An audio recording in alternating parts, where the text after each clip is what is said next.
देखो आज हम पढ़ेंगे क्लास टेंथ का चैप्टर 6 है त्रिभुज। कौन सा?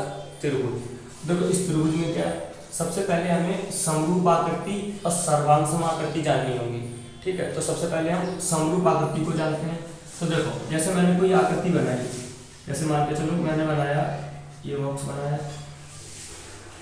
और एक ये बॉक्स बनाया और एक ये बॉक्स बनाया। ठीक, देखो ये वर्ग बनाया हमने। तो देखना बनावट एक जैसी, हम क्या बोल रहे हैं कि बनावट एक जैसी, माप अलग अलग होंगी, उसे समरूप आकृति कहेंगे। देखो बने तो जैसा ये बनाया वैसे ये बनाया, और जैसा ये बनाया वैसा ही हमने ये बनाया।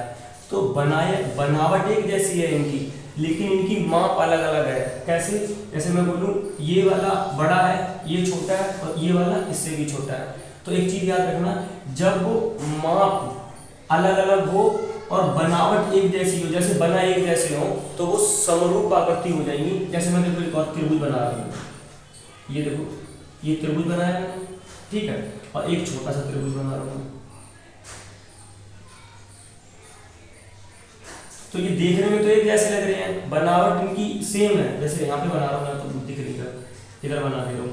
जैसे एक ये त्रिभुज बनाया मैंने और एक ये त्रिभुज बनाया, तो बनावट सेम है इनकी, बनावट तो इनकी सेम है, लेकिन माप इनकी अलग है। ये त्रिभुज बड़ा है और ये त्रिभुज छोटा है। तो जब तुमसे पूछा जाए कि समरूप आकृतियां क्या होती हैं, तो तुम बता देना कि बनावट एक जैसी होगी और माप कैसी होगी, अलग अलग होगी। ठीक है, तो देखो बनावट एक जैसी व्रत हो गया, जैसे यहाँ सर्कल ले लो, जैसे मैं यहाँ ले लो, जैसे ये गोला बनाया हमने, तो देखो ये गोला एक ही है और एक ही है, तो बनाया दोनों एक जैसे हैं, मतलब बनावट एक जैसी है, लेकिन बनावट एक जैसी होने के बाद भी माप अलग अलग है। ये बड़ा गोला है और ये छोटा गोला है, तो माप इनकी। अब लेकिन ऐसे ही हमें सर्वांग सम आकृतियां देखनी होंगी। तो देखो सर्वांग सम आकृतियों में क्या होता है, बनावट एक जैसी, माप भी एक जैसी।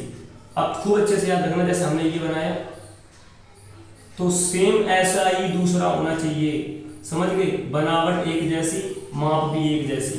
जैसे कि ये दोनों देखने में भी एक जैसे लगे, और जब इन्हें मापा जाए, जब हम नापे इसे, तो ये बराबर बैठे। जैसे ये भी 4 सेंटीमीटर, ये भी 4 सेंटीमीटर, ये भी 4, ये भी 4, ये भी 4, ये भी 4, ये भी 4, बराबर बैठे, तो वो हमारी हो जाएगी सर्वांग सम आकृति।